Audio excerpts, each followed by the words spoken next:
অনেক দিনের ইচ্ছা ছিল রামু বৌদ্ধবিহারটি ঘুরে দেখার জন্য। তো এর আগে 2-3 বার কক্সবাজার আসলেও সেই সুযোগ হয়নি, যেহেতু এই রামু বৌদ্ধবিহারটি কক্সবাজার মেন শহর থেকে অনেকটাই দূরে। তো এইবার কক্সবাজার যাওয়ার আগে থেকে আইনের পাপাকে বলতেছিলাম যে আমাকে এইবার রামু বৌদ্ধবিহারটি ঘুরে দেখাবা।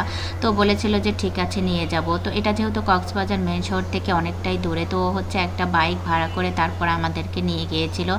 আসলে এই বৌদ্ধবিহারটি ঘুরে দেখার আগ্রহ তৈরি হয়েছিল আমার সেই 2012 সালে, যখন আমি বিভিন্ন পাবলিক বিশ্ববিদ্যালয়গুলোতে অ্যাডমিশন দিয়েছিলাম।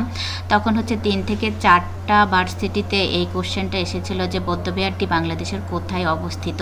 তো এটার অ্যান্সার ছিল কক্সবাজার রামুতে। তো তখন থেকেই আমার অনেক বেশি মনের মধ্যে আগ্রহ ছিল যে কেন এই কোশ্চেনটা এতগুলো ভার্সিটিতে আসলো, এর বিশেষত্ব কী। তো একদিন সুযোগ পেলে আমি এটা একটু ঘুরে দেখব। তো ফাইনালি সেই সুযোগটা হয়ে গেল। তো আজকে আমরা এই যে চলে আসলাম। তো এখানে অনেকগুলো বৌদ্ধবিহার ছিল। তো প্রথমে আমরা ভুল করে অন্য একটা বৌদ্ধবিহারে ঢুকে পড়েছিলাম, তারপরে ওখান থেকে আবার এই বৌদ্ধবিহারে চলে আসলাম। তো এটাই মেইনলি পাহাড়ি যে জনগোষ্ঠীগুলো আছে যারা বৌদ্ধ ধর্ম অবলম্বী, তারা এসে যে পূজা অর্চনা না আরাধনা কী করে আমি সঠিক জানি না।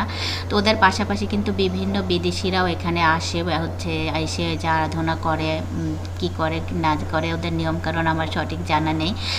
তো আমরা যেহেতু মুসলিম ধর্ম অবলম্বী, আমাদের কিন্তু এই টাইপের জায়গাগুলোতে আসাটা উচিত না। তারপরেও জানার আগ্রহ নিয়ে আসলে জায়েজ আছে, আমি অনেকের কাছ থেকে শুনে তারপরে এসেছি।